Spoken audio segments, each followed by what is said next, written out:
Through the cottage window, the first pale fingers of dawn reached across the winter sky. Inside, candle flames danced shadows across walls slick with the heat of labor. Rhiannon Ashford pressed clean linen against the young woman's forehead, her voice steady despite the chaos. "That's it, Margaret.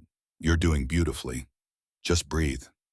Margaret gripped Rhea's hand hard enough to bruise her face twisted in pain and determination. She was young, barely 20.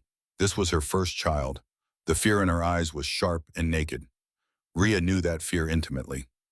"I can't," Margaret gasped through tears. "I can't do this."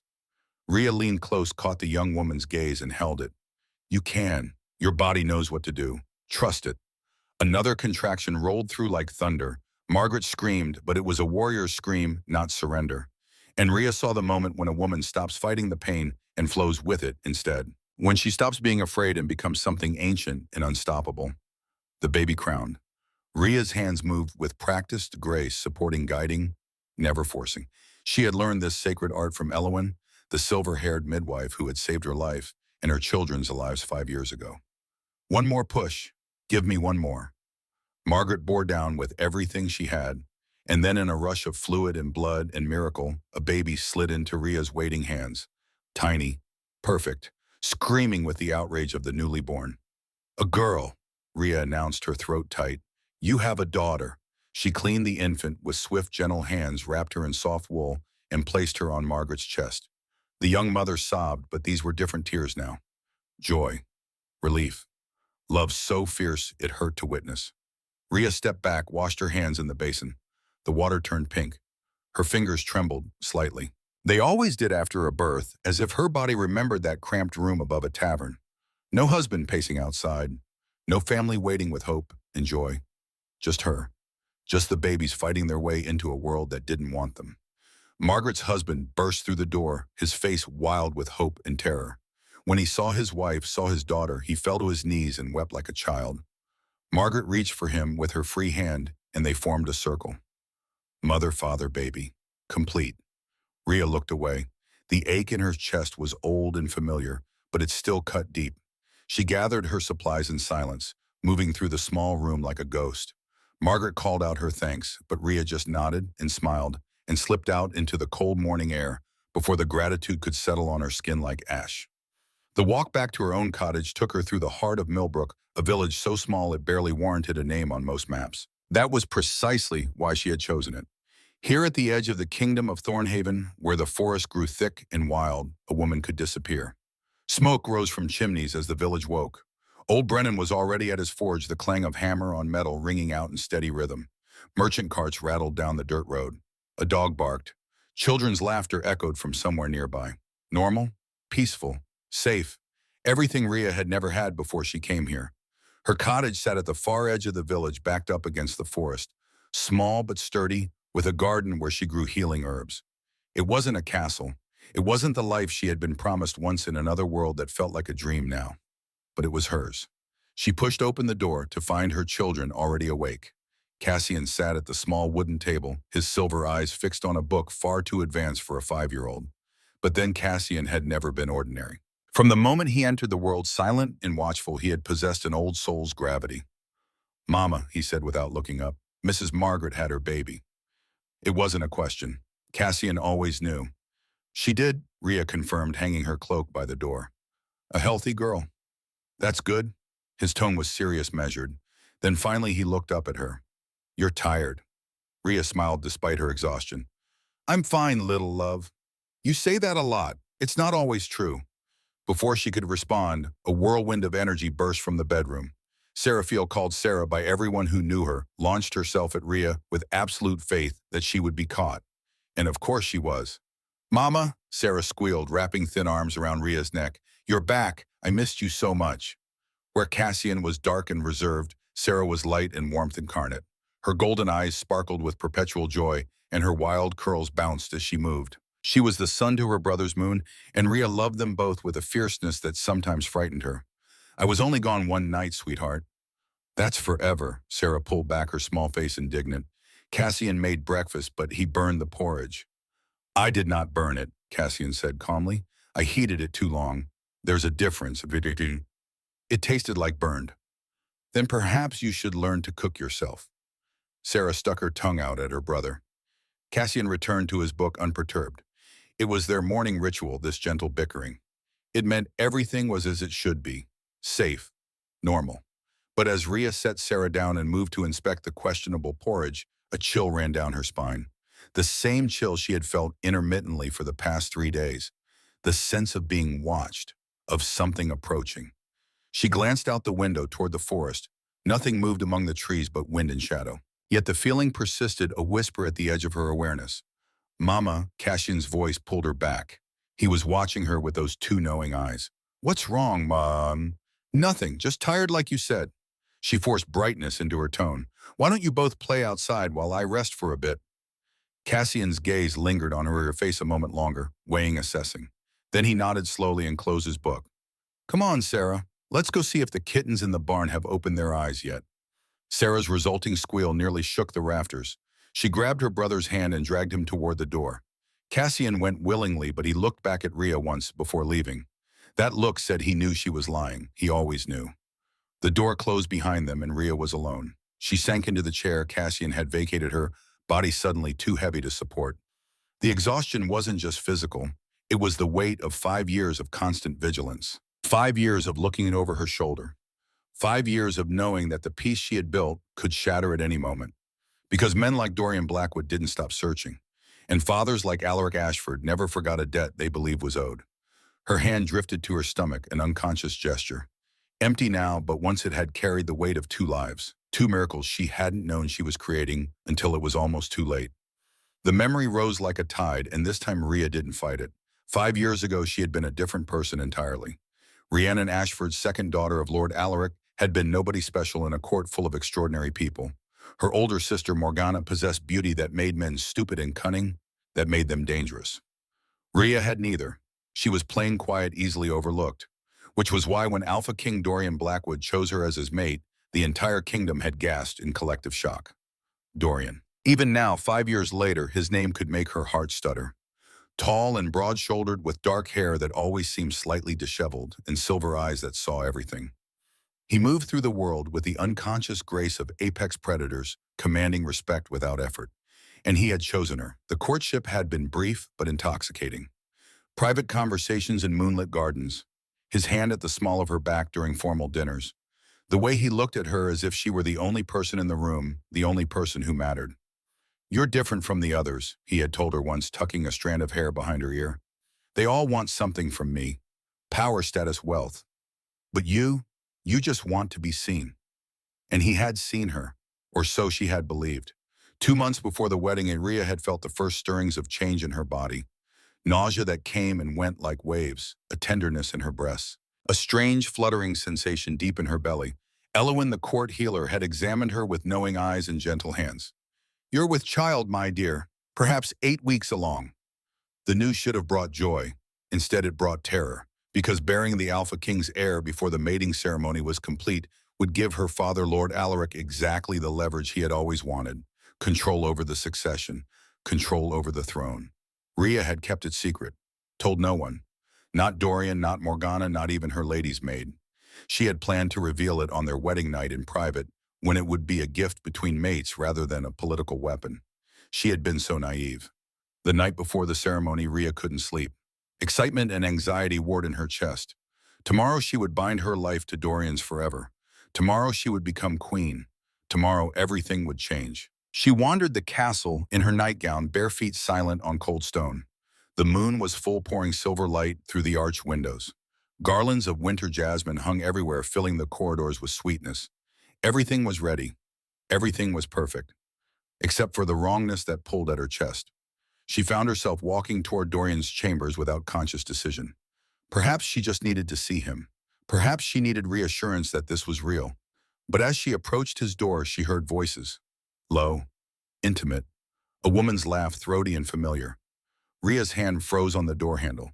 She should have knocked, should have announced herself, should have done anything but push that door open and step inside. But she did. The scene burned itself into her memory with perfect, brutal clarity.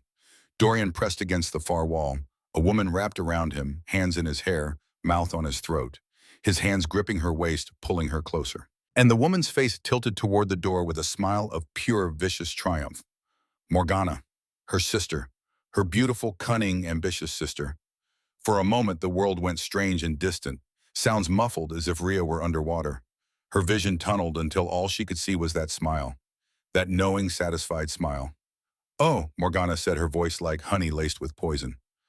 "Hello, little sister." Dorian turned. His silver eyes met Rhea's across the room, and she searched his face desperately for something. Shock, guilt, remorse, anything.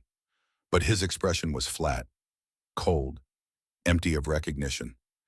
"Rhiannon," his voice was different, harder than she had ever heard it. "You shouldn't be here." She couldn't breathe. The air had turned to glass in her lungs, cutting with every attempted inhale. "Tomorrow," she managed, her voice cracking. Tomorrow is a political arrangement." Dorian stepped away from Morgana, but he didn't come toward Rhea. He stayed exactly where he was, a stranger wearing her beloved's face. "This is something else entirely."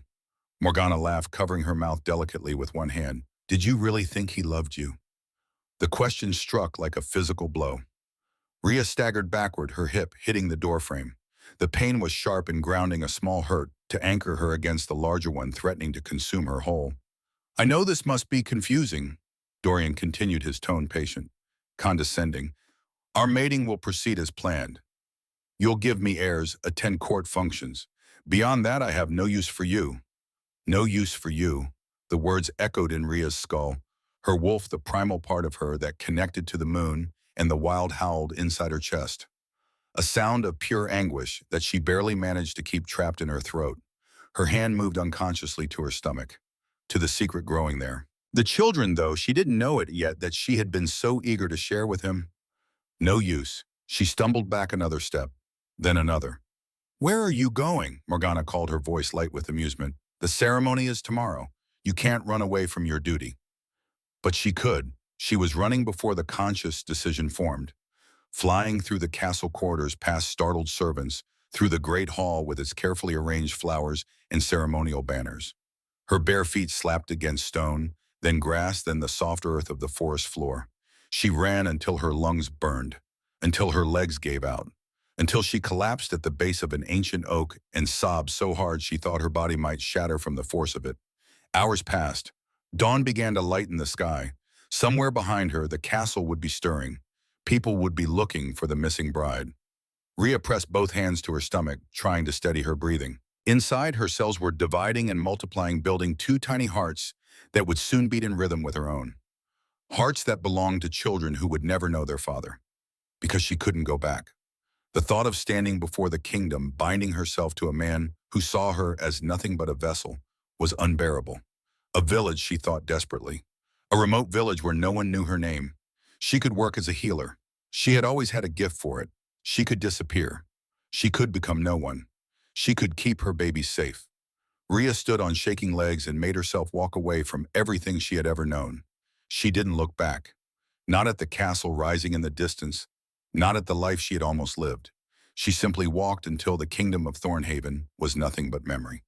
The journey to Millbrook took 3 weeks. Rhea traveled on foot, moving through small towns and avoiding main roads. She sold her jewelry piece by piece to buy food and passage on farmers' carts. Her nightgown was replaced with simple traveling clothes. Her soft hands developed calluses, and inside her, the babies grew. By the time she reached Millbrook, she was 4 months along and starting to show. The village was exactly what she needed, small, isolated, populated by people who minded their own business and didn't ask uncomfortable questions. She found work initially as a serving girl at the tavern. But when the innkeeper's wife went into difficult labor, Rhea's healing knowledge saved both mother and child. Word spread. The strange young woman with gentle hands became the person villagers sought when sickness or injury struck. And when her own time came, it was Elowen who attended her. The old midwife arrived at Rhea's rented room above the tavern with supplies and a knowing look that said she understood far more than Rhea had revealed. "Twins," Elowen announced after a brief examination. "I can hear 2 heartbeats." Rhea's world tilted. 2. "Yes, child, you're carrying 2 babies, and they'll be here soon." The labor began that night, long, brutal, endless. Rhea had attended enough births by then to know that something was wrong. The babies weren't positioned correctly. One was breech. If they had been in a city with trained physicians and modern medicine, there might have been options. But they weren't. There was only Elowen's weathered hands and Ria's own stubborn refusal to let her children die before they even had a chance to live. You have to push, Elowen commanded. I know you're tired. I know it hurts, but these babies need you to fight. So Ria fought. She pushed until blood vessels burst in her eyes, until her voice gave out from screaming, until she existed in a place beyond pain, in some primal space where there was only the work and the will. The first baby came just before dawn, silent, terrifyingly silent. Elowen worked while quickly clearing airways, stimulating circulation. For 5 eternal seconds, Ria was certain she had lost him. Then a gasp, a shuddering breath, but no cry. The baby opened silver eyes, ancient and knowing, and simply looked at her, as if assessing, as if deciding whether this world was worth the trouble of living in it. A boy, Elowen said softly, placing him on Ria's chest. Strong, quiet, but strong. Ria's arms came up to hold him, and the love that flooded through her was so overwhelming it felt like dying and being reborn in the same instant. He was tiny, imperfect, and hers. Cassian, she whispered. The name came from nowhere and everywhere at once. Your name is Cassian. Those silver eyes held hers, and Ria could have sworn she saw understanding flicker in their depths. 10 minutes later, the second baby arrived in a rush. This one announced her presence with a wail that could have woken the dead. Loud, insistent, full of rage at being forced from the warm darkness into cold reality. A girl, Elowen laughed. She's got a set of lungs on her. Golden eyes where her brother had inherited silver from their father. This little one's eyes shone like honey in sunlight. Seraphiel, Ria breathed. Sarah. The baby's cries softened as Ria pulled her close, placing her next to her brother. Cassian turned his head toward his sister, and Sarah immediately quieted. They lay curled together on Ria's chest, 2 halves of a whole, and Ria wept. Not from pain, not from loss, but from the terrible, beautiful knowledge that she would do anything, sacrifice everything, burn the entire world to ash if it meant keeping these 2 souls safe. You did well, Elowen said, cleaning up with efficient movements. Better than well. Most women wouldn't have survived that labor. I couldn't leave them, Ria murmured, unable to look away from her children's faces. They need me. Yes. Something shifted in Elowen's expression. Softness, respect. And you need them too, I think. That was the truth Ria hadn't wanted to admit. These babies, unplanned and conceived in what she now believed was a lie, had become her reason for living, her purpose, her everything. Elowen stayed with them for 3 days, teaching Ria how to nurse, how to change linens, how to read the tiny signals that indicated hunger or discomfort. And on the 3rd day, as she prepared to leave, the old woman paused in the doorway. I don't know what you're running from, child, and I won't ask, but I want you to know you're safe here.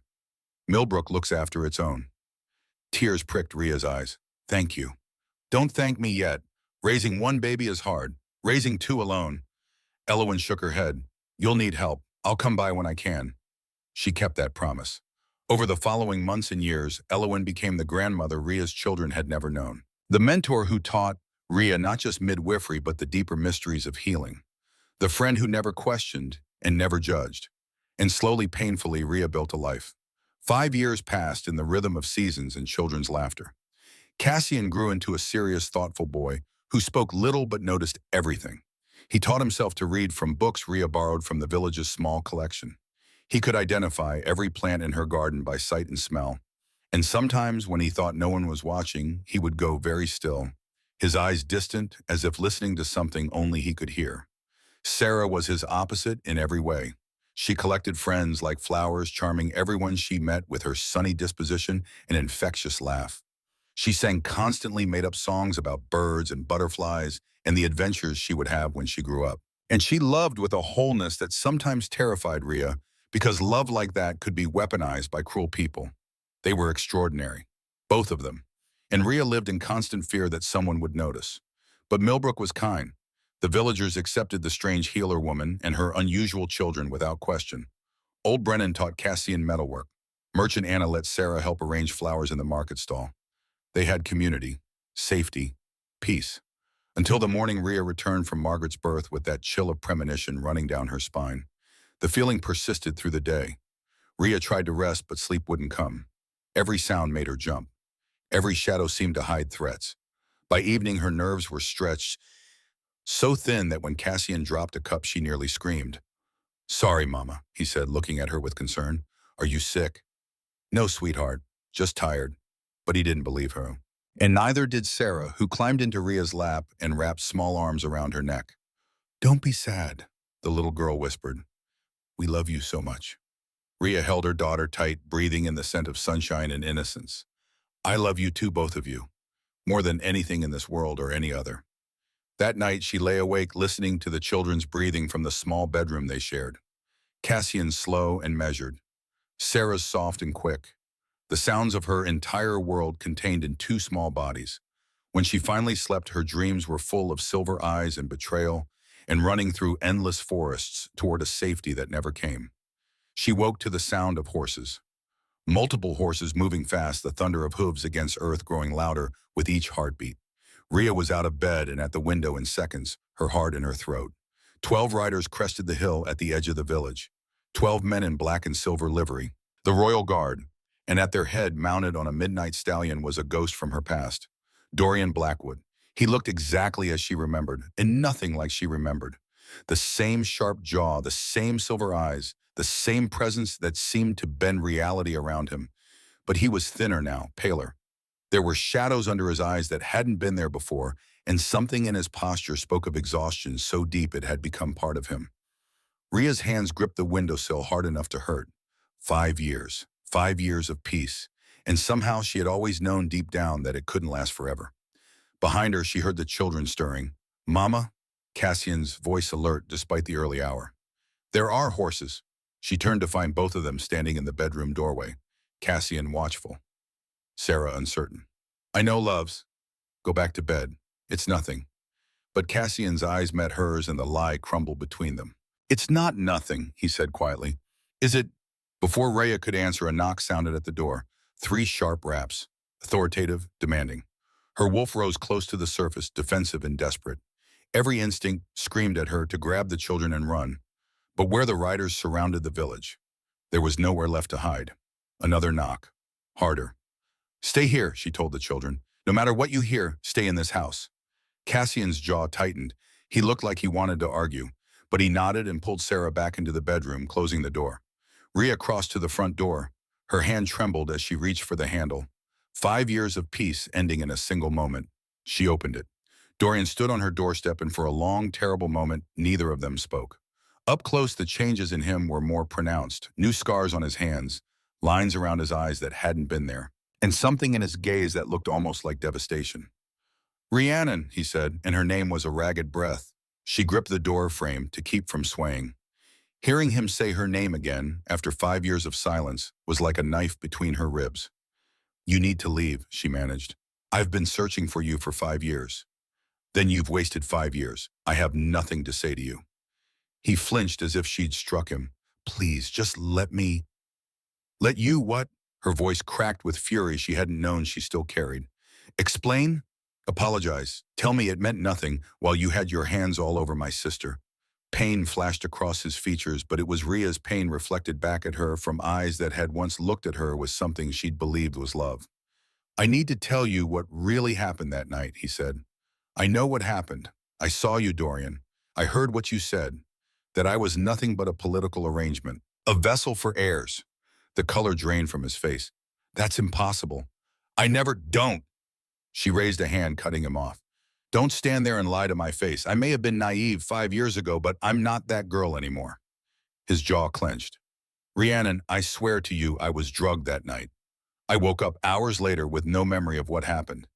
When I went looking for you, you were gone. Your father told me you'd fled in shame. My father is a liar. I know that now, but then—" His voice broke. "I didn't know what to believe. All I knew was that you'd vanished, and I couldn't find you. I've had men searching every corner of this realm." Something cold moved through Ria's chest. Drugged. He'd been drugged. But that was impossible. She had seen him, heard his voice, watched him with Morgana. Unless— No, this was another trick. Another manipulation. She wouldn't fall for it again. "Leave," she said flatly, "and don't come back." "I can't do that. This is my home, my land. You have no authority here. I'm the Alpha King. I have authority everywhere." "Not over me." She lifted her chin, letting her wolf rise close to the surface. I rejected the mate bond the night I left. You have no claim on me. The words landed like blows. She watched them hit, watched pain bloom across his features. But he didn't retreat. Instead, his gaze shifted past her to the window, to the small faces peering out between the curtains before quickly disappearing. When he looked back at Rhea, there was something new in his eyes, something between wonder and heartbreak. The children, he said softly. I saw them yesterday, playing in the garden. A boy with silver eyes, a girl with gold. Rhea's grip on the doorframe tightened until her knuckles went white. They're mine, aren't they? The question hung in the air between them. Rhea could lie. She should lie. But Cassian's eyes were Dorian's eyes, undeniable and perfect. And lies had caused enough damage already. They're mine, she said carefully. I raised them, I protected them, I gave them everything they needed when you gave them nothing. Because I didn't know they existed. His voice was barely above a whisper now. You were pregnant when you left. 2 months. He staggered as if she'd punched him. 2 months, and you didn't tell me. I was going to, on our wedding night. I wanted it to be special private, but then I found you with my sister, and it didn't matter anymore. It would have mattered. It does matter. Rhiannon, please. The door to the bedroom burst open. Cassian stood in the doorway, small fists clenched, positioning himself between his mother and the stranger like a wolf pup defending his pack. Leave my mother alone, he growled. Dorian went absolutely still. He stared at the boy, his son, with an expression Rhea had never seen on his face before. Wonder. Heartbreak. Longing so raw it made her chest ache despite everything. I'm not here to hurt anyone, Dorian said slowly, crouching to Cassian's level. I promise. Cassian's eyes narrowed. It was Dorian's exact expression on a child's face, and the similarity was devastating. Mama said promises are just words. Actions are what matter. A flicker of something crossed Dorian's gaze. Respect, or grief for the years he'd missed. Your mother is very wise, he said, and she's right. He straightened, turning back to Rhea. I won't force you to come back. I won't drag you anywhere against your will. But I'm not leaving this village until you hear the truth. All of it. I've heard enough lies to last a lifetime. Then hear this. He stepped closer, close enough that she could see the rapid pulse in his throat, the barely leashed emotion in every line of his body. I loved you, Rhiannon. I never stopped. Not for a single day of these 5 miserable years. And if someone made you see something that wasn't real, I need to know who, because I will tear them apart with my bare hands for what they've taken from us. The certainty in his voice was terrifying, because part of Rhea, a foolish, wounded part she'd tried to kill, wanted to believe him. Mama, Sarah's small voice came from behind Cassian. She peeked around, her brother, golden eyes wide. Who is that man? Why does he look so sad? Rhea closed her eyes. This was a nightmare, a living nightmare. Give me 1 week, Dorian murmured. 1 week to prove I'm telling the truth. If I can't, I'll leave and never return. You have my word. She should say no, should drive him away, pack up her children, and run again. But she was so tired of running, and the way Cassian was looking at Dorian, curious despite his protective stance. The way Sarah's inherent empathy was already responding to the sadness in this stranger's eyes. 1 week, Rhea heard herself say. Then you're gone. Relief crashed across Dorian's features. Thank you. Don't thank me, and don't think this changes anything. You're a stranger to them. To me. Nothing you say will change what I saw. He nodded, accepting the boundary. I understand. May I know their names? Rhea hesitated. But the damage was already done. Cassian, she said, placing a hand on her son's shoulder. And Seraphiel. We call her Sarah. Dorian repeated the names, silently tasting them. His eyes were bright with unshed tears. They're beautiful, he whispered. Both of them. You've raised them well. Before Rhea could respond, the sound of more hooves filled the morning air, but this time the rider wore crimson, the colors of House Ashford. And as the horse crested the hill, Rhea's blood turned to ice. Morgana. Her sister sat astride a white mare dressed in traveling clothes, but still managing to look regal. Her dark hair was pulled back severely, and even from a distance, Rhea could see that she looked different, thinner, harder. There were shadows under her eyes that spoke of sleepless nights. Morgana pulled her horse to a stop at the edge of Rhea's property. For a long moment, the sisters simply stared at each other across 5 years of silence and betrayal. Then Morgana dismounted and did something Rhea never expected. She fell to her knees in the dirt. Sister, Morgana said, her voice cracking with emotion Rhea didn't trust. Please, I know you have no reason to listen to me. I know what I did. But father is coming. He's bringing 300 men, and he's not coming to talk. Ice flooded Rhea's veins. What? He's coming to kill everyone in this village and take the children by force. Morgana's hands were shaking. I came to warn you, to help you, her voice broke, to beg your forgiveness for what I helped him do. Dorian's hand moved to his sword. His men were already forming a defensive line, but Rhea couldn't move, couldn't breathe. Her father, coming here, for her children. Mama, Cassian's small hand found hers and the touch grounded her. What's happening? Rhea looked down at her son, at Sarah who had crept forward to peek around the doorframe, at these two perfect innocent souls who didn't deserve to be caught in the web of her family's poison. Then she looked at Dorian who was watching her with something that might have been understanding. And finally at Morgana still kneeling in the dirt, tears streaming down her face. Tell me everything, Rhea said, from the beginning, and it better be the truth. Because if her father was coming, if the fragile peace she'd built was about to shatter, then she needed to know exactly what she was fighting, and who her true enemies were.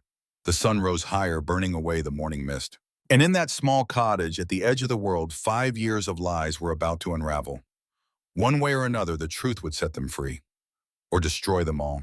They moved inside a strange procession of broken people carrying broken truths. Morgana walked with her head bowed, still filthy from kneeling in the dirt. Dorian positioned himself by the door hands, resting on his sword hilt, eyes tracking every movement. His guards spread through the village in a silent perimeter shields against whatever storm was coming. And Rhea stood in the center of her small cottage, flanked by her children, watching her past collide with her present in a way that made her bones ache. Sit, she said to Morgana. Not kind, not cruel, just empty. Her sister sank into the wooden chair as if her strings had been cut. Up close, the changes were more apparent. Morgana had always been beautiful in that sharp, dangerous way, like a knife wrapped in silk. But now there was something hollow in her eyes, something that looked almost like haunting. Start talking, Rhea commanded, Morgana's hands twisted in her lap. The night before your wedding. What you saw wasn't real. I know what I saw. You saw what father wanted you to see. Morgana's voice was barely above a whisper. He hired someone, a magic user. Father paid him to impersonate Dorian while the real one was unconscious. The room tilted. Rhea gripped the back of a chair to steady herself. That's impossible. It's not. Morgana finally looked up, and the pain in her eyes was so raw it cut. Father drugged Dorian's wine at dinner. While Dorian was passed out in the West Tower, the impersonator wore his face, said terrible things in his voice. Made you believe. Stop, Rhea's voice cracked like breaking ice. Just stop. Why would father do that? What could he possibly gain? Dorian spoke from his position by the door. Power. He's always wanted power. If you fled in disgrace, the council would have forced me to marry someone else. Someone he could control. Morgana, Rhea said. Her sister nodded. I was supposed to be the replacement, the loyal daughter who would bind House Ashford to the throne. Father had it all planned. Cassian's hand found Rhea's. His small fingers were surprisingly strong. Why are you telling us this now? He asked, his child's voice carrying a weight that made the adults pause.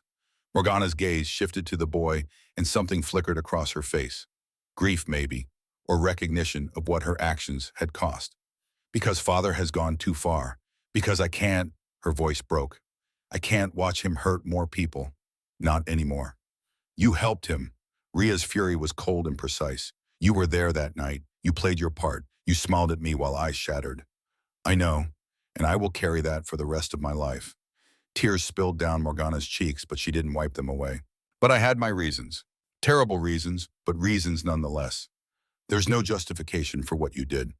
I'm not asking for justification. I'm trying to give you the truth. Morgana reached into her cloak with trembling hands and pulled out a folded piece of parchment yellowed with age. This is Mother's suicide letter. The real one.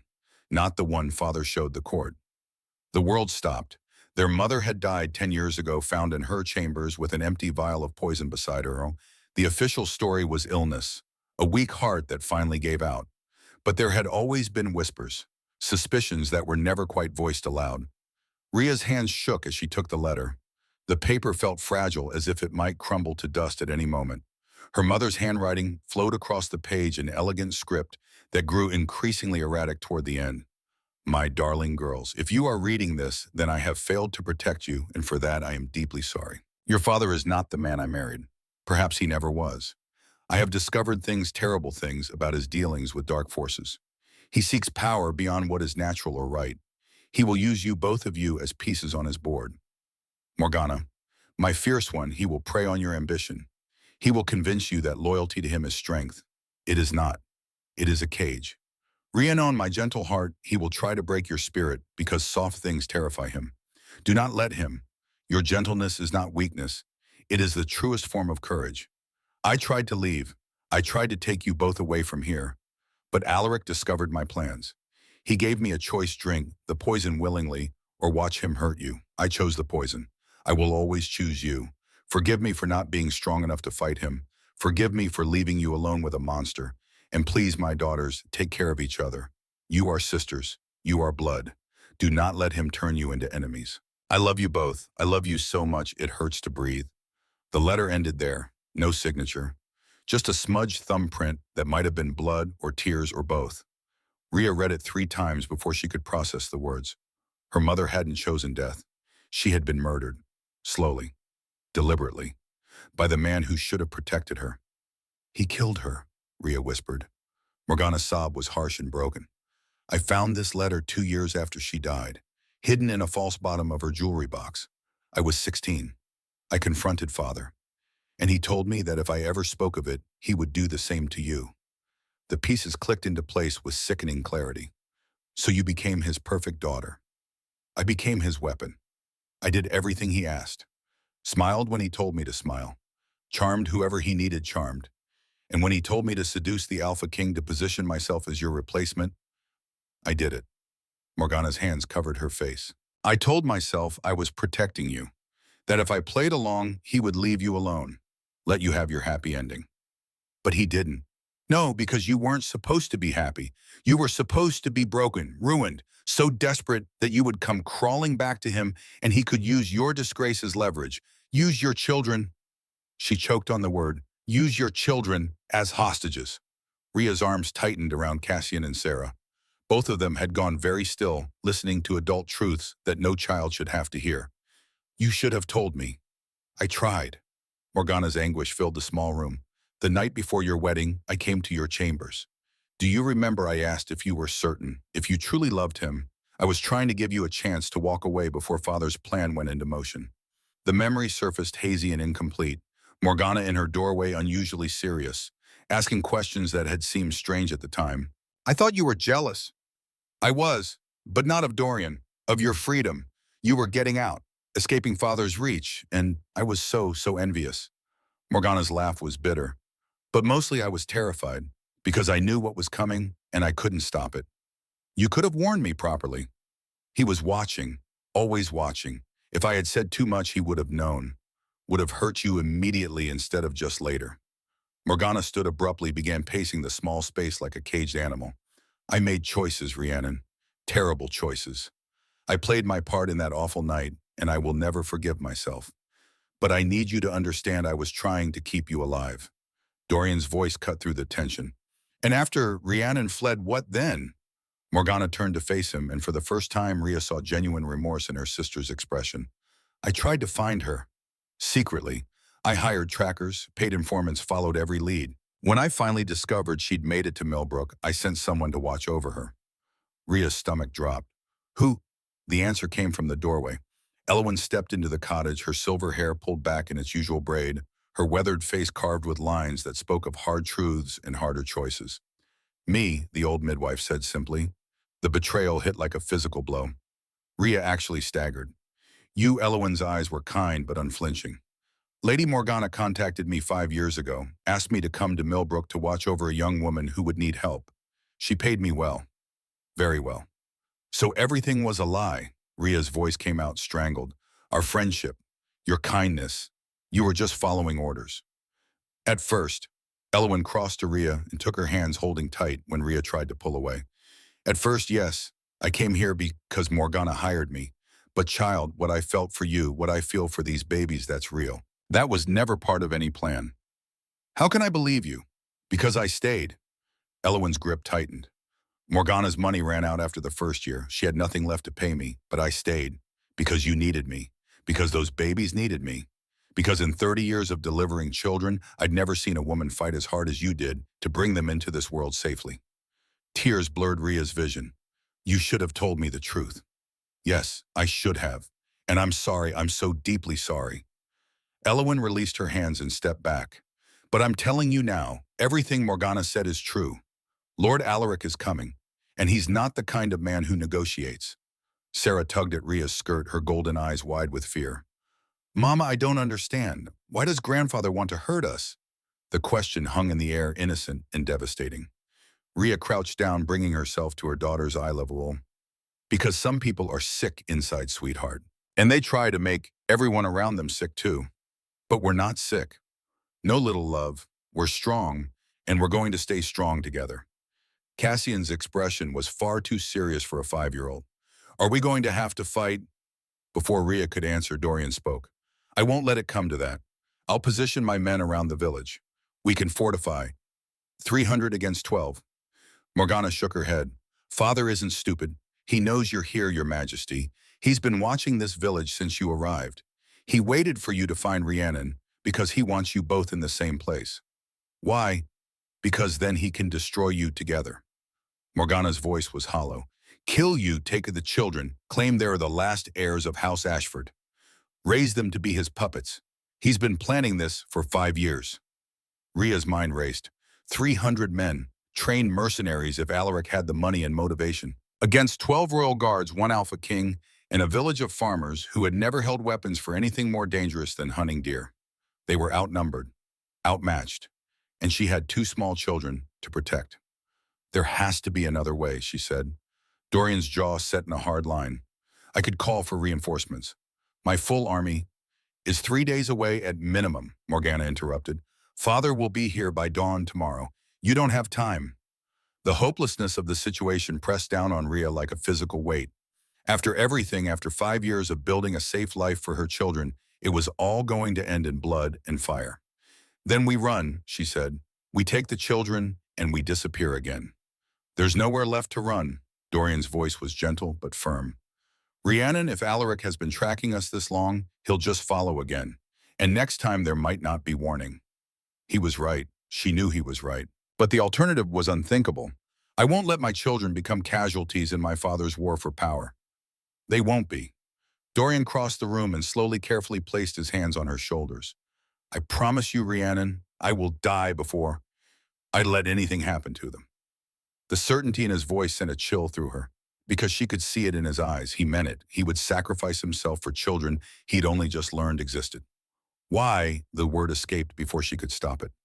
Why do you care so much you didn't even know they were real until yesterday? Because they're yours. His thumbs brushed against her collarbone, a touch so light she might have imagined it.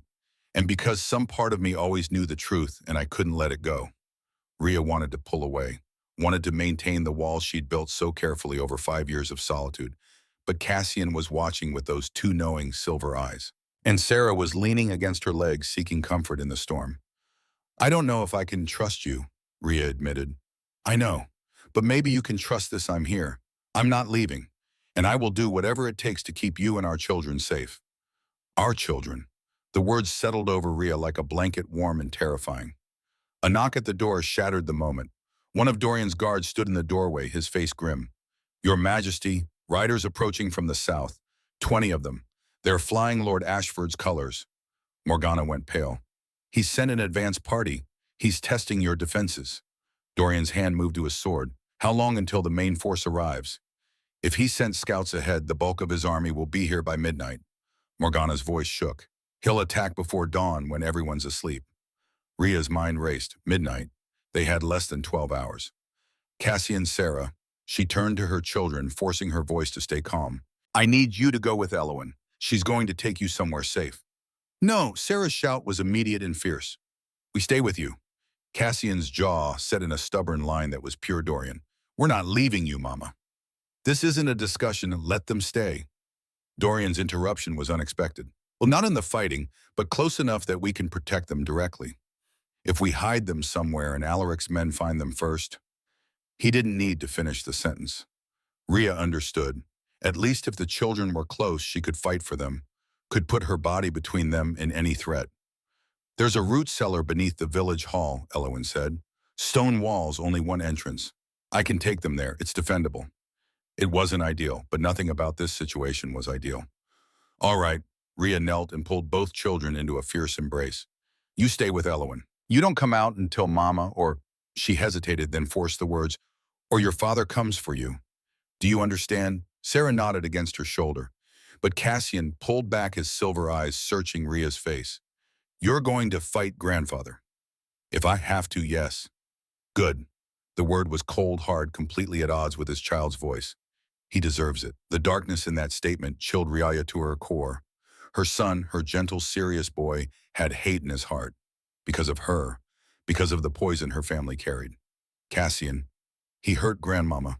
He hurt you. He wants to hurt Sarah. The boy's hands clenched into fists. I hope you make him sorry. Before Rhea could respond, he turned and walked to Elowen, taking Sarah's hand. The old midwife gathered both children, close, her eyes meeting Rhea's over their heads. I'll guard them with my life, she promised. I know. Elowen ushered the children out, and the cottage suddenly felt too empty, too quiet.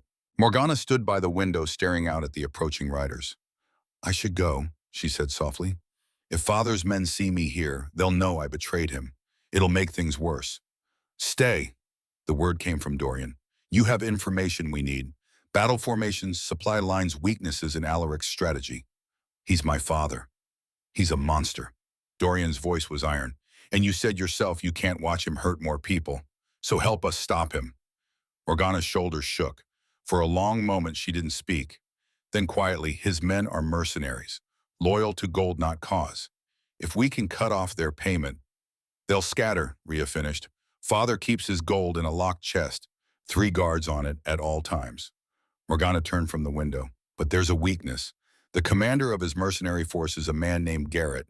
He's served Father for 10 years, but he has a daughter, 8 years old. Father's been holding her as insurance of Garrett's loyalty. Rhea's stomach turned. He's using a child as a hostage. It's what he does. It's all he knows. Morgana's voice cracked. If you could free her, give Garrett his daughter back, he might turn on Father. Without their commander, the mercenaries would fracture. It was a plan. Risky and desperate, but a plan nonetheless. Dorian was already issuing orders to his men. Defensive positions, supply caches, evacuation routes for villagers who couldn't fight. And Rhea stood in the center of her cottage, the place she'd built with her own hands, and felt the life she'd created crumbling around her. I need air, she said to no one in particular, and stepped outside. The afternoon sun was warm on her face, incongruous with the cold fear in her chest. Around her, Millbrook was transforming. Dorian's guards moved with military precision. Villagers whispered in worried clusters. Children were being ushered indoors. War was coming to her safe haven. Rhiannon. She turned to find Dorian standing a few feet away, hands carefully at his sides, giving her space. I need you to know something, he said. About that night 5 years ago. Dorian, I can't, please, just listen. He stepped closer and she could see the exhaustion carved into every line of his face. I woke up in the West Tower with no memory of the previous hours. My head felt like it had been split open. When I finally made it back to my chambers, you were gone. Your belongings were gone. It was like you'd never existed. Rhea's throat tightened. Your father told me you'd confessed to plotting against the crown, that you'd fled to avoid arrest. I didn't believe him, I couldn't, but I also had no proof otherwise. His voice dropped to something raw and broken. So I searched. Every day for 5 years I sent men to scour the kingdom. I followed every lead, no matter how thin. I rejected 17 marriage proposals because none of them were you. Why are you telling me this? Because I need you to understand I never gave up on you. Never. Even when everyone told me to move on, to forget to accept that you were gone forever, I couldn't, because the woman I loved wasn't capable of treason. And if she ran, it was because she had no other choice. Tears burned in Rhea's eyes. I saw you with my sister. I heard your voice say terrible things. I know, and I'm not asking you to forgive me for failing to see through whatever magic was used that night. I'm just asking you to consider the possibility that we were both victims, that someone wanted to destroy us and they very nearly succeeded. Rhea looked at him, really looked at him. The man she'd loved 5 years ago had been confident, almost arrogant in his power. This man was scarred, worn down. But there was something else too, something that looked like truth. I spent 5 years hating you, she whispered. I know. I told our children that their father didn't want them, that he was a bad man who hurt people. Pain flashed across his face, but he didn't flinch. What did you tell them about their mother? The question caught her off guard. That she was strong, that she served, that she loved them more than anything in the world. Then you told them the truth. Dorian's smile was sad and gentle. You are strong. You did survive, and you love them so fiercely it takes my breath away. He paused. I just hope that someday you might have room in your heart to let me love them too. Before Rhea could respond, a shout went up from the village perimeter. The advance riders had arrived, 20 men in crimson and black carrying banners that bore the Ashford crest. At their head rode a man Rhea didn't recognize, tall, scarred with the bearing of someone who'd seen too many battles. That's Garrett, Morgana said, appearing beside them, the mercenary commander. The riders stopped at the edge of the village. Garrett dismounted and walked forward alone, his hands conspicuously away from his weapons. Alpha King Dorian Blackwood, he called out, his voice carrying across the distance. I come with a message from Lord Alaric Ashford. Speak, Dorian commanded. Lord Alaric demands the immediate return of his daughter Rhiannon Ashford and his grandchildren to House Ashford. He offers safe passage for all parties if this demand is met by sunset. And if it's not, Garrett's expression didn't change. Then at dawn, Lord Alaric will take by force what is rightfully his. Any who stand in his way will be considered enemies of House Ashford and dealt with accordingly. Rhea stepped forward before Dorian could respond. Tell my father, she said, her voice ringing clear and cold, that his daughter is dead. She died 5 years ago when he murdered her mother and tried to destroy her future. The woman standing before you owes him nothing. Garrett's eyes widened slightly. He'd expected fear, compliance, not defiance. My lady, I'm not your lady, and I'm not going anywhere. Rhea lifted her chin. If Lord Alaric wants my children, he can come and try to take them. But he should know that I've spent 5 years learning how to survive, how to fight, how to protect what's mine, and I will burn this entire village to the ground before I let him touch them. A long silence fell. Then Garrett did something unexpected. He smiled. It was a small thing, barely there, but unmistakable. I will relay your message, my lady. He bowed slightly, mounted his horse, and rode away with his men trailing behind. Morgana grabbed Rhea's arm. Are you insane? You just declared war on our father. He declared war on me 5 years ago. I'm just finally fighting back. Dorian was looking at her with something that might have been admiration or terror, possibly both. You realize what you've just done. I've chosen my children over my father. I'd do it 1,000 times over. Rhea turned to face him fully. And if you want to help, you'll tell me everything you know about fighting a war. Something shifted in Dorian's expression. The exhausted man fell away, replaced by the Alpha King. Then let's get to work. The hours until midnight passed in a blur of preparation. Dorian drilled the villagers who could fight in basic defensive formations.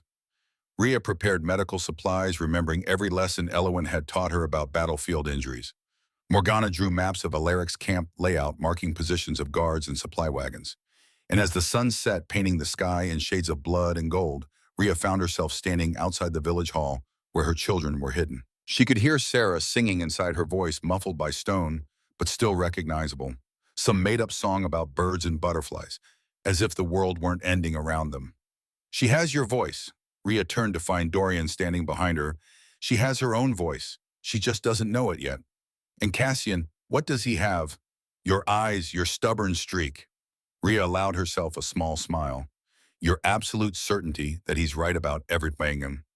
Dorian's laugh was surprised and genuine. I'm not that bad. You absolutely are. They stood together in comfortable silence, watching the stars emerge one by one. In the distance, campfires dotted the hills where Alaric's army was making camp. 300 men waiting for dawn. I'm afraid, Rhea admitted softly. Good. Fear means you understand the stakes. What if I can't protect them? What if... Stop. Dorian's hand found hers in the darkness. You've been protecting them alone for 5 years. You don't have to do it alone anymore. His fingers intertwined with hers, and Rhea didn't pull away. When this is over, she said, when we survive this, we need to talk. Really talk. About what happened, about what comes next. I'd like that. A commotion from the village center interrupted them. One of the guards was running toward them, his face pale in the torchlight. Your Majesty, my lady. There's someone here, someone who says she has information about Lord Alaric's plans. They hurried back to find a young woman standing in the center of a ring of guards. She was thin, ragged, her clothes torn and muddy, but her eyes were bright with desperate hope. Please, she gasped. Please, you have to help me. My name is Clara. I'm Garrett's daughter. Ria's heart stopped. How did you escape? I didn't. He let me go. Clara's words tumbled over each other. Garrett, my father, he sent me here with a message. He said to tell you that at dawn, when the attack begins, he'll turn his men against Lord Alaric. But you have to protect me. If father fails, Lord Alaric will kill us both. Morgana stepped forward. This could be a trap. I know my father's handwriting. Clara pulled a crumpled note from her pocket. He sent this. Dorian took the note, read it, passed it to Morgana. Her eyes widened. It's real. Garrett's code words. He's going to betray father. Why? Ria asked Clara gently. The girl's eyes filled with tears. Because he's tired. Tired of being a monster for a monster. And because you stood up to Lord Alaric today. You weren't afraid. And my father said, he said maybe if you could be brave, so could he. Ria pulled the girl into her arms, felt her thin shoulders shake with sobs. You're safe now, she murmured. I promise. You're safe. Over Clara's head, her eyes met Dorian's. The odds had just shifted. Not in their favor necessarily, but towards something that looked almost like hope. Get her inside with the children, Dorian ordered, and send word to our men. At dawn, when Garrett makes his move, we strike. The guards dispersed. Clara was led away toward the safety of the village hall, and Ria found herself alone with Dorian and Morgana once more. This could work, Morgana said, but her voice was uncertain. If Garrett holds his nerve, if his men follow him, if father doesn't see it coming. Too many ifs, Ria muttered. Welcome to war. Dorian's smile was grim. It's all ifs and maybes until the fighting starts. Then it's just survival. A rider appeared from the direction of Alaric's camp, alone, unarmed, carrying a white flag. Ria's blood ran cold. That's one of father's personal servants, Morgana whispered. The rider stopped at the village edge and dismounted. He was young, barely more than a boy, and he was shaking. Message for the traitor Rhiannon Ashford, he called out, his voice cracking. I'm here. Ria stepped forward. The boy looked at her with something like pity. Lord Alaric says to tell you that he knows what you're planning. He knows about Garrett, and he says if you don't surrender by midnight, he won't just kill you. The boy's voice dropped to a horrified whisper. He'll make you watch while he kills your children first. The world stopped. Ria heard Dorian's sharp intake of breath, felt Morgana's hand grip her shoulder. But all she could focus on was the rage building in her chest, the absolute incandescent fury. You tell my father, she said, and her voice was so cold it could have frozen fire, that if he touches one hair on my children's heads, I will spend the rest of my life hunting him. I will make his death so slow, so painful, that he'll beg for mercy I will never grant. And when he's finally gone, I'll make sure history remembers him not as a lord, but as the coward who threatened babies because he was too weak to fight warriors. The boy's eyes widened. He nodded, once mounted his horse, and fled. Silence fell over the village. Then Dorian spoke, his voice filled with something that sounded like awe. You just threatened the man who raised you. He stopped being my father the moment he murdered my mother. Now he's just an enemy. Ria turned to face them both. And I'm done being afraid of him. Morgana was staring at her with an expression Ria couldn't quite read. Pride, maybe, or recognition. You've changed, her sister said softly. The girl who left 5 years ago would never have spoken like that.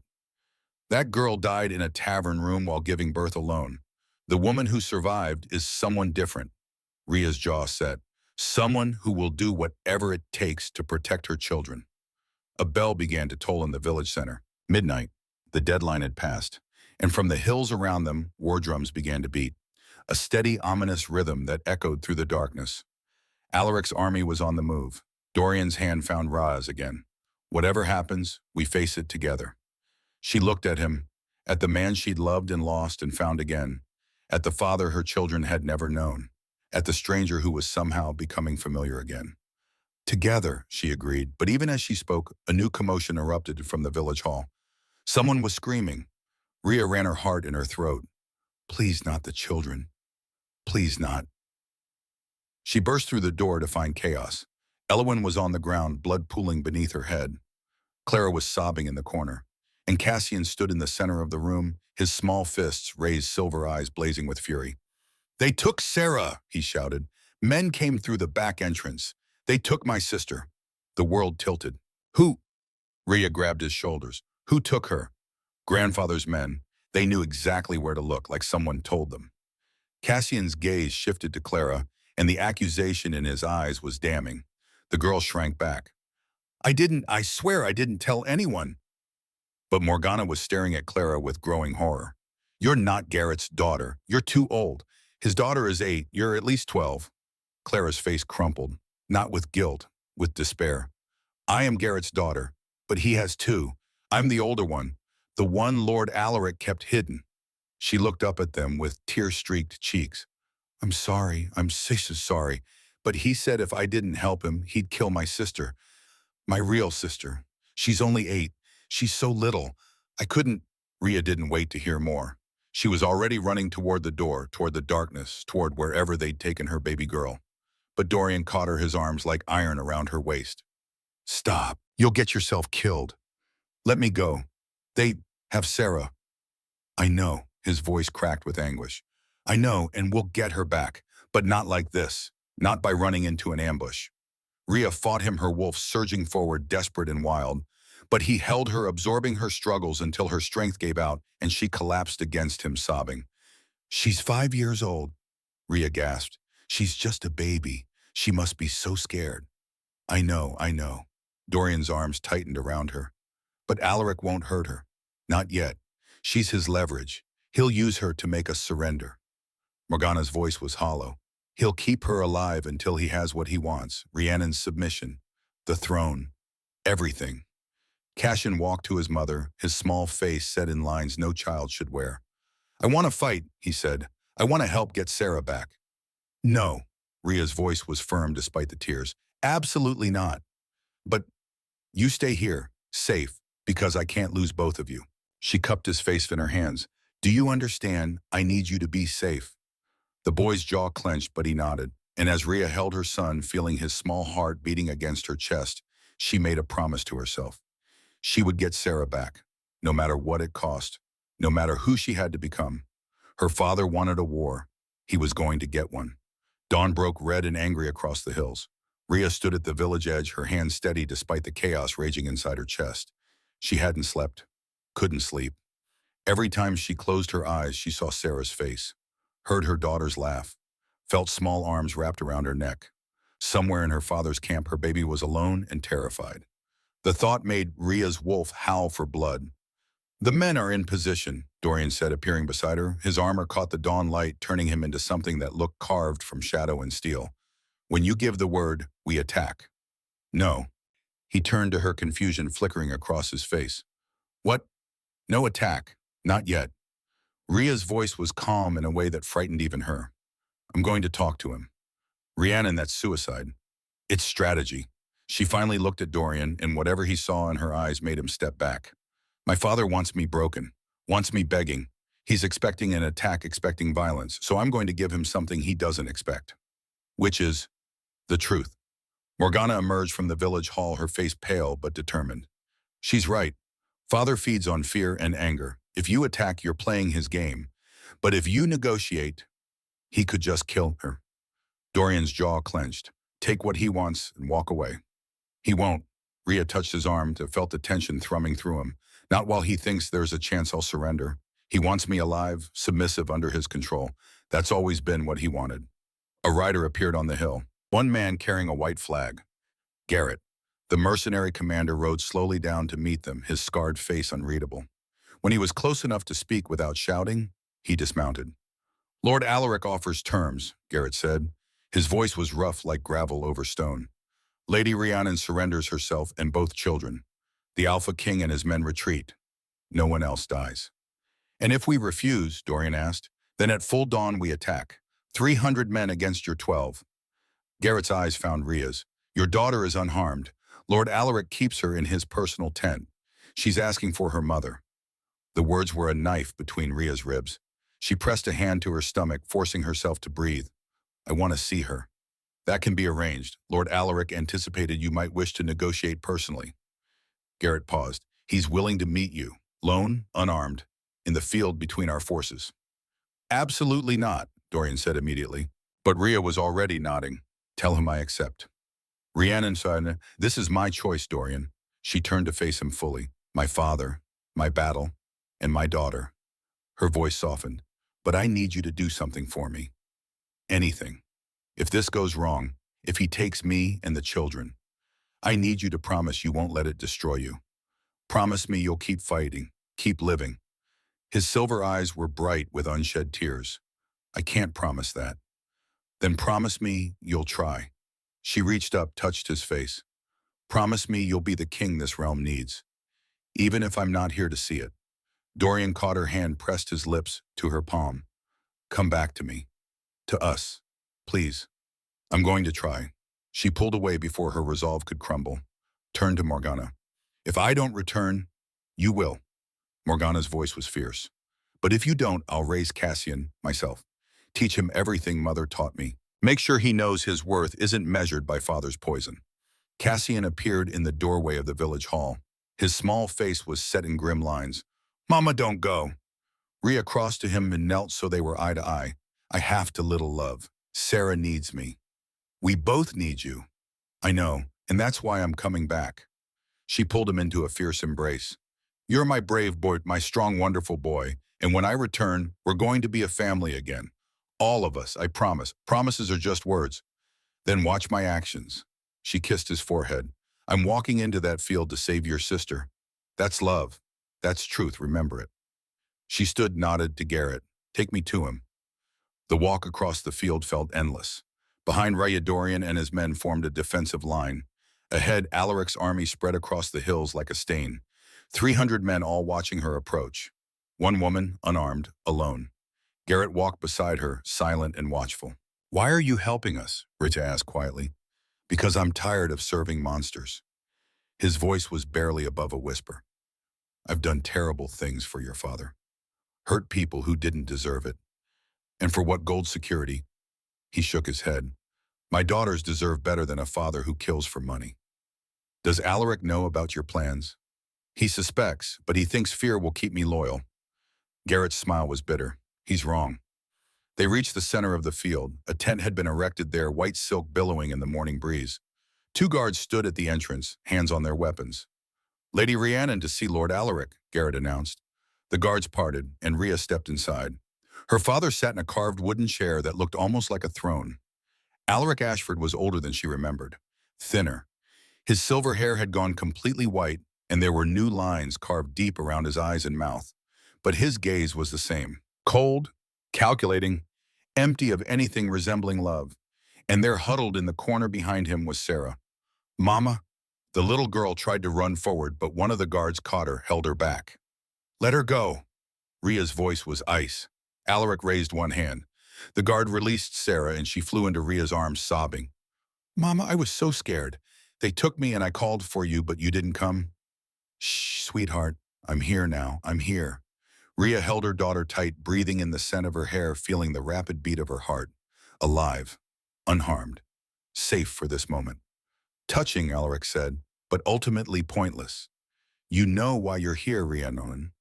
Rhea carefully set Sarah down, positioning herself between her daughter and her father. Tell me, you're going to surrender. You both children, you'll return to House Ashford. You'll renounce any claim to Dorian Blackwood, and you'll accept your proper place as my daughter. And if I refuse, then I take the children anyway, and I kill everyone in that village, starting with the Alpha King. Alaric's smile was thin and cruel. The choice is yours. Submit willingly or watch everyone you care about die. Rhea studied her father, really looked at him for the first time in 5 years. She saw a man hollowed out by ambition, a man who had sacrificed everything real, everything beautiful in pursuit of power that would never satisfy. A man who had murdered his own wife and destroyed his daughter's lives. But she also saw something else, something she'd never noticed before. Fear. Deep, bone-deep fear that if he stopped controlling, stopped manipulating, stopped hurting others, they would hurt him first. Father, she said softly, when did grandfather die? Alaric's expression flickered. What? Your father, when did he die? 30 years ago. Why does it matter? How did he treat you? Silence. Long and loaded. That's irrelevant. Is it? Ria took a step closer. Mother told me once that you flinched when people raised their voices, that you never sat with your back to a door. Those aren't the habits of a man who grew up safe. Don't presume to understand me. I don't, but I'm trying to. Another step. What did he do to you, Father? Alaric's hands clenched on the arms of his chair. He made me strong. By hurting you. By teaching me that the world is cruel. That weakness is death. That the only way to survive is to control everything and everyone around you. His voice rose. Lessons you clearly never learned. No, I learned something different. Ria's voice was gentle. I learned that strength isn't control. It's choosing love, even when you're terrified. It's building instead of destroying. It's breaking cycles instead of perpetuating them. Flowery words from a naive girl. I'm not a girl anymore. I'm a mother, and I know what it means to protect my children. She paused. Did grandfather protect you? Something cracked in Alaric's expression, just for a moment, a flash of old pain, old wounds that had never healed. He did what he thought was necessary. He hurt you, and you never forgave him. So you spent your whole life making sure no one could hurt you again.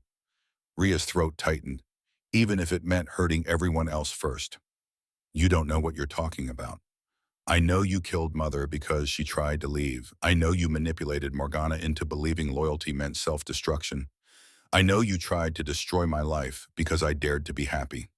Her voice shook but held steady. And I know you're standing here now threatening your own grandchildren because you're so terrified of losing control that you can't see what you're actually losing. And what's that? Your family, your soul, any chance at redemption. Ria stepped close enough now that the guards tensed. You're dying, Father. I can see it. Whatever illness you have, it's eating you from the inside. You have months, maybe a year. Alaric's face went pale. How did you? I'm a healer. I recognize the signs. The tremor in your hands. The gray cast to your skin. The way you're holding your ribs like breathing hurts. She met his eyes. You're running out of time. And you're spending what you have left on revenge and power that won't matter when you're gone. Then what would you have me do? His voice was raw. Beg for forgiveness. Pretend the past never happened. No, I'd have you choose differently. Ria's voice dropped to almost a whisper. Before it's too late. Before you die alone, surrounded by people who fear you but don't love you. Love is weakness. Love is all we have. She gestured to Sarah still clinging to her leg. That little girl is your granddaughter. She has your eyes, Father. Did you know that when the light hits them just right, they're the same shade of amber as yours were before they went cold? Alaric looked at Sarah, really looked, and for just a moment something shifted in his face. She's just a child. She's your legacy, your second chance. Both of them are. Ria's voice cracked. You can choose to hurt them, use them, destroy them the way grandfather destroyed you, or you can choose to break the cycle, to be the man your father never was. You make it sound simple. It's not simple. It's the hardest thing you'll ever do. Ria held out her hand. Yes, but it's possible, I'm proof. Because I chose to love my children even when I was terrified. Even when I had nothing. Even when it would have been easier to hate. Alaric stared at her outstretched hand like it was a viper. If I let you go, if I call off the attack, what then? Then you come back with me, submit to the king's justice, stand trial for your crimes. I'll be executed. Maybe. Or maybe Dorian will see what I see. A man who's made terrible choices, but who still has a chance to make one good one. She paused. Either way, you'll die having chosen mercy over cruelty, love over hate, and your grandchildren will remember you as the man who saved them instead of the monster who threatened them. Silence fell over the tent. Sarah tugged on Ria's skirt. Mama, I'm scared. I know, sweetheart. Just a little longer. Alaric's hands trembled as he gripped the chair. His breath came in shallow gasps. And when he finally spoke, his voice was so quiet Ria almost missed it. I loved her. Your mother. I loved her so much, it terrified me. Ria's heart clenched, and when she tried to leave, when she chose you over me, it felt like dying. His eyes were distant, lost in memory. So I made her die instead, because if I couldn't have her, no one could. Father, I'm not asking for forgiveness. I don't deserve it. He looked up at her, and for the first time she saw tears in his eyes. But you're right, I'm dying, and I'm so tired of being afraid. He stood, slowly, painfully, like an old man, instead of the powerful lord he'd once been. What do you need me to do? The surrender happened in stages.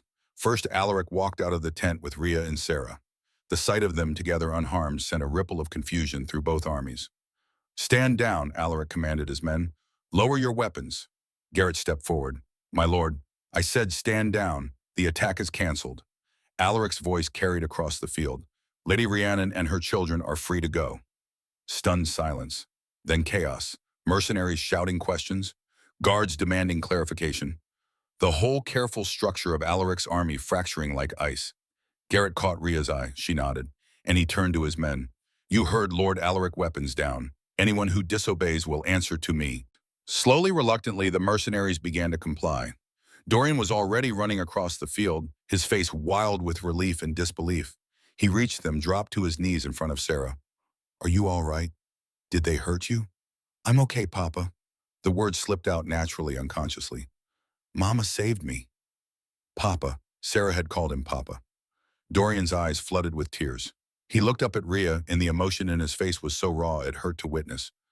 "Thank you," he whispered. "Don't thank me yet." Rhea turned to her father. "Lord Alaric has agreed to submit to your justice. He'll stand trial for his crimes." Alaric stood straighter despite the obvious pain it caused. "I will confess everything.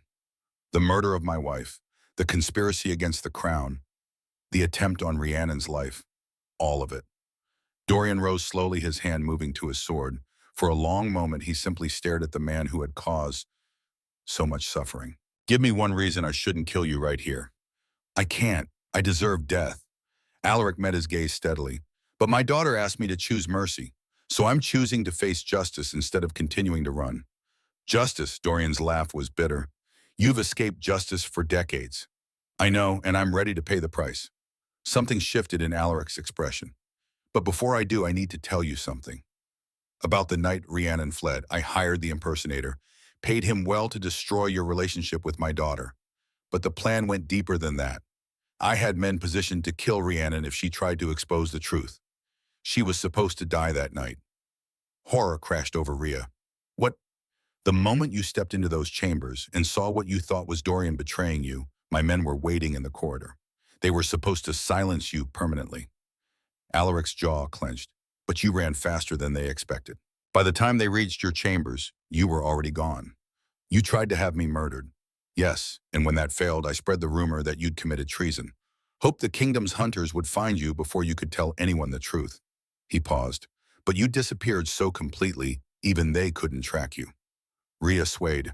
Dorian caught her, his arms solid and grounding. "Why are you telling us this now?" he demanded. "Because I'm dying, and because she's right." Alaric looked at Rhea. "I've spent my whole life being afraid, making everyone around me afraid, and I'm done. Whatever happens next, at least I'll die having told the truth." A commotion erupted from the direction of the village.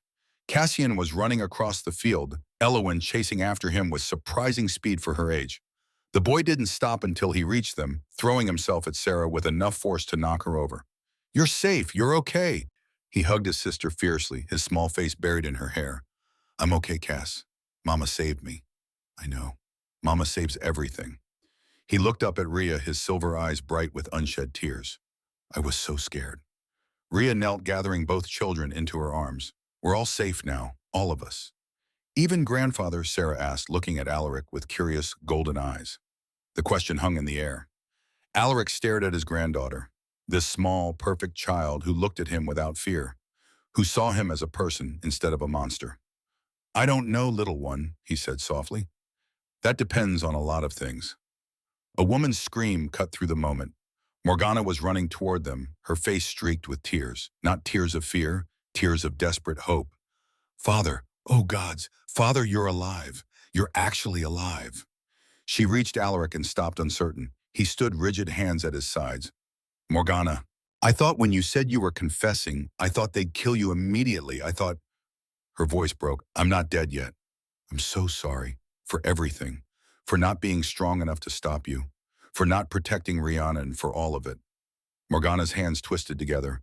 "I know you hate me now. For betraying you. But I had to. I don't hate you." The words seemed to cost him something. "I'm proud of you." Morgana's eyes widened. "What? You chose your sister over me. Chose love over loyalty. That takes courage I never had." Alaric's voice roughened. "Your mother would be proud too." It was too much for Morgana. She closed the distance and embraced him, sobbing against his chest. And after a long moment, Alaric's arms came up. Hesitant, awkward. But there, he was holding his daughter for what might be the first time in decades. Rhea watched them, her throat tight. This was what healing looked like. Imperfect, painful, full of wounds that might never fully close, but real. Dorian's hand found hers. What do you want to do? Take him back to the capital. Give him a fair trial. Let the truth come out. She paused and asked the council for mercy. After everything he's done, he's a broken man who was broken by his father, who was probably broken by his father before that. The cycle has to end somewhere. Rhea looked up at Dorian. Let it end with us, with choice instead of revenge. Dorian was quiet for a long moment. Then he nodded.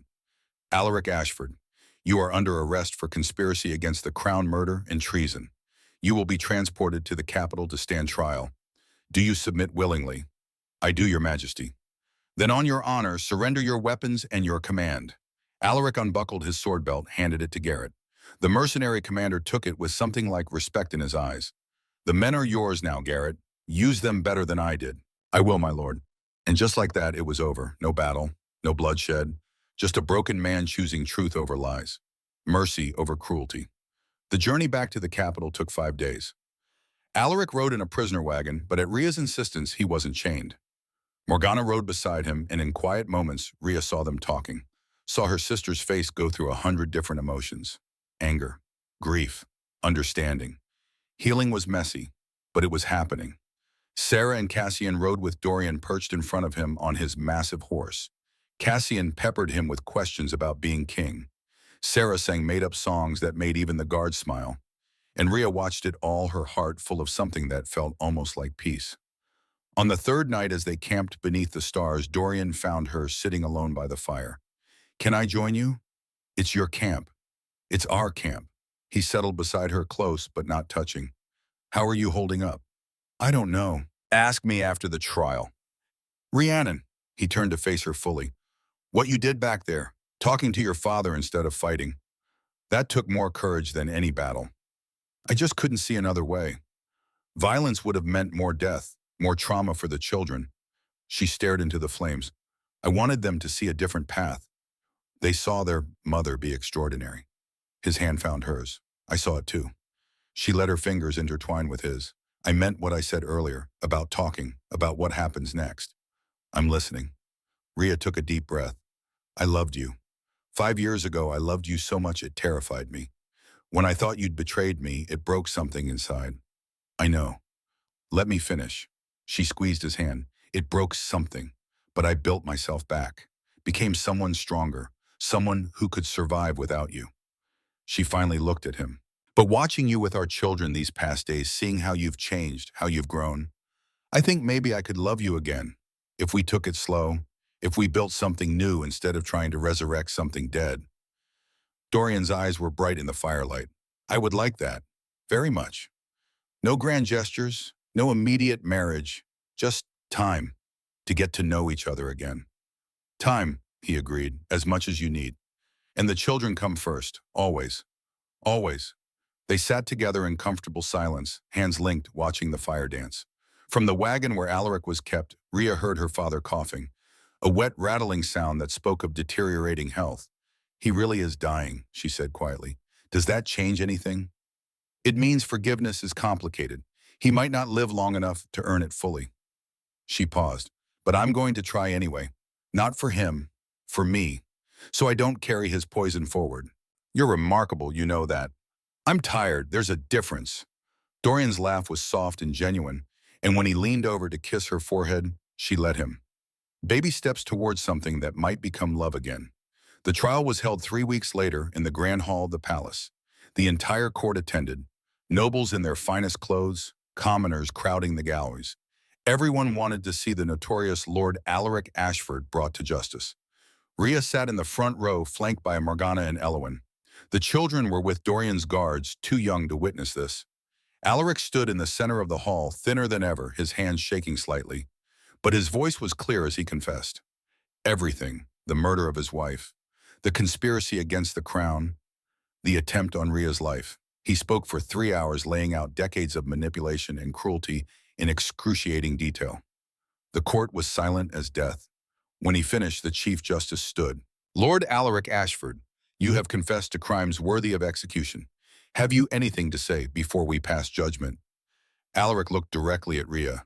I destroyed my family in pursuit of power I never really had. I hurt people who never deserved it. And I wasted decades on fear and control when I could have chosen love. His voice cracked. I don't ask for forgiveness. I don't deserve it. But I hope my confession brings some measure of peace to those I've wronged. The Chief Justice nodded. This court finds you guilty on all charges.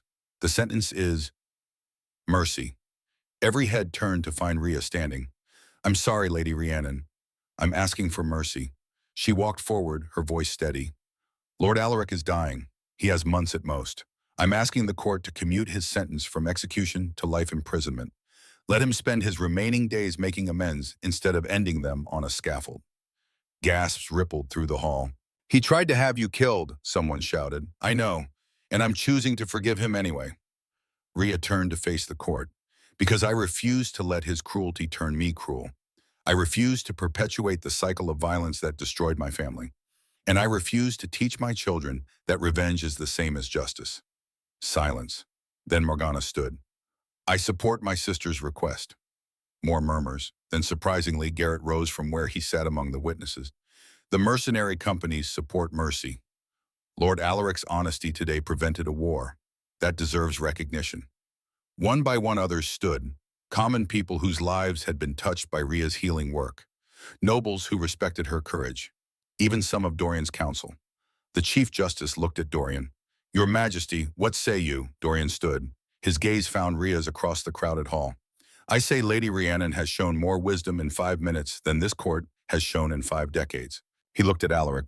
The sentence is commuted. Life imprisonment in the North Tower, comfortable but confined. You'll spend your remaining days writing a full account of your crimes. It will serve as a record, a warning, and perhaps a path to whatever redemption is possible. Alaric's knees buckled. Guards caught him before he fell. Thank you, he whispered. Thank you.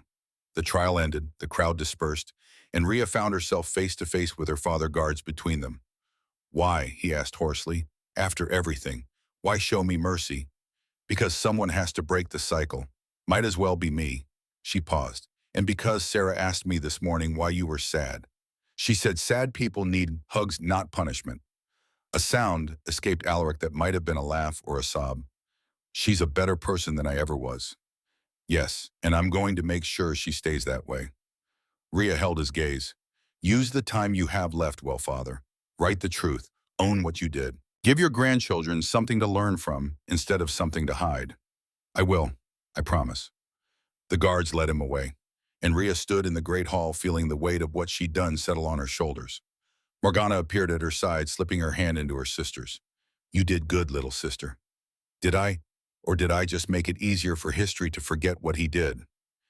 You made it possible for us to remember him as someone who chose truth at the end. That's not nothing. Morgana squeezed her hand. Mother would be proud. Maybe. Rhea hoped so. 1 year later, the garden behind the palace was in full bloom. Roses and jasmine filled the air with sweetness. A small oak tree planted in memory of Rhea's mother cast dappled shade across the grass. Rhea sat beneath it with Dorian sprawled on the grass beside her, his hand resting on her ankle in casual affection. Cassian and Sarah played nearby. At 6 years old, they were still inseparable. Still extraordinary. Cassian read books on history and philosophy. Sarah had discovered a talent for music and drove the court mad with her constant practicing. They're getting big, Dorian observed. Too big. Make them stop. I don't think that's how children work. Inconvenient, he laughed, and after a moment Cassian looked up from his book. Mama, can I ask you something? Always. Why did you forgive grandfather? The question hung in the summer air. Rhea had known it was coming eventually. Her son was too thoughtful not to ask. Come here, little love. Cassian walked over, settled beside her. Sarah abandoned her game to join them, curling against Rhea's other side. Forgiveness, Rhea said slowly, isn't about making what someone did okay. It's not about forgetting or pretending it didn't hurt. Then what is it? Cassian asked. It's about choosing not to carry their poison forward. About refusing to let what they did turn you into someone you don't want to be. She looked down at both of them. Your grandfather hurt a lot of people, including me. But if I'd chosen revenge, if I'd let hate fill my heart, that hate would have changed me, made me someone I didn't recognize. So you forgave him for you, Sarah said. Yes, and for you too, she smiled, because I want you to grow up knowing that love is always stronger than hate, that breaking cycles is possible, that we can choose to be better than the people who hurt us. Cassian was quiet for a long moment. Did it work, the forgiveness? I don't know. Some days I'm still angry, still hurt, still wish things had been different. Ria's throat tightened. But I'm not poisoned anymore. And that's enough. I think it's more than enough, Dorian said softly. I think it's extraordinary. Elowen appeared at the garden gate carrying a basket of herbs. She'd become the royal midwife trusted and beloved. She waved, then settled on a bench to sort her harvest. Morgana was there too, having arrived earlier for dinner. She sat with Elowen and the two of them talking in low voices. Two women who'd found friendship in unlikely places. This was Ria's family now. Blood and chosen. Broken and healing. Imperfect, but real. Tell us the story again, Sarah begged. About the night you ran away. You've heard it 100 times. We want to hear it 101. So Ria told it, the whole story. The betrayal and the journey. The fear and the survival. The twins born in a cramped room above a tavern. 5 years of building a life from nothing. And the return. The truth. The choice to forgive instead of condemn. Cassian and Sarah listened with rapt attention even though they knew every word. Because it was their story too. The story of how they came to be. How their family broke and reformed and became something new.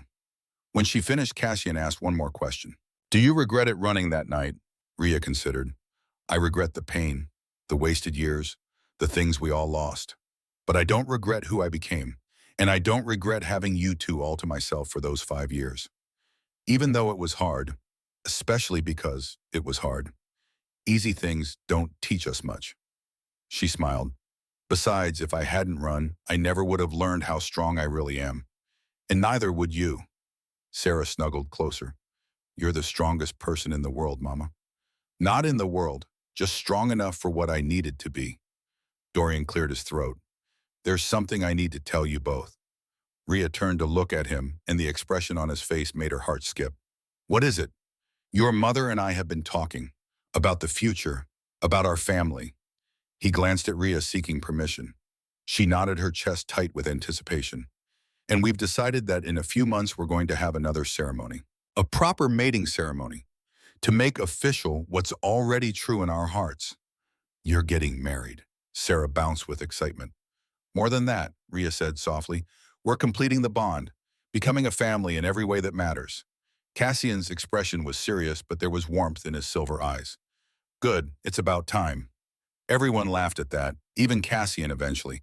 And as the laughter faded and comfortable conversation filled the garden, Ria felt Dorian's hand find hers again.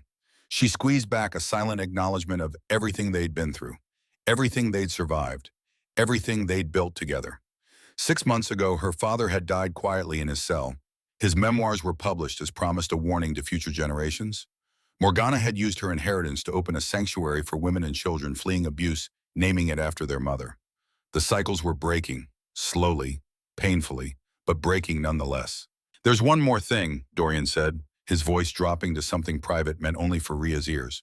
I spoke with the royal physicians. About us. About trying again. He took both her hands. I wanted to make sure there was no magic left. No lingering effects. And Brifo, Ria's breath caught. You're free completely. Whatever we build from here, it's real. Relief and joy flooded through her in equal measure. Good, because there's something I need to tell you too. His eyes widened. You're not. I think I might be. She smiled. It's early yet, I wasn't sure. But watching you with the children today, seeing how much love there is here, I think maybe our family isn't quite finished growing. Dorian's hands trembled in hers. Another child. Another beginning, she corrected. Another chance to get it right. He kissed her, then soft and sweet and full of promise. When they broke apart, Cassian was watching with a knowing expression. I knew it, the boy said. You've been sick in the mornings. Nothing gets past you, does it? Ria laughed. Nope. He grinned, looking suddenly every inch a 6-year-old instead of the old soul he usually seemed to be. Am I going to have a brother or a sister? We'll have to wait and see. Sarah bounced over, eyes shining. Can I name the baby this time? We'll talk about it, Dorian and Rhea said in unison, then looked at each other and laughed. The sun sank lower, painting the sky in shades of gold and rose. The family sat together beneath the oak tree, Elowen and Morgana joining them as the evening cooled. Stories were told, plans were made, and through it all, Rhea felt gratitude so deep it made her chest ache. She had walked through fire, had been broken and reformed, had chosen love over hate, mercy over revenge, forgiveness over poison. And she had survived. More than survived. She had built something beautiful from the ashes. I love you, she told her children, told Dorian, told her sister and her dearest friend, told the universe itself. I love you all so much. We love you too, Mama, Sarah and Cassian chorused. Dorian's hand found hers, their fingers intertwining like they were always meant to. And in the garden beneath her mother's tree, surrounded by the people who mattered most, Rhiannon Ashford, healer, mother, survivor, soon-to-be queen, was finally completely home. The end was really just another beginning. And this time she was writing the story herself.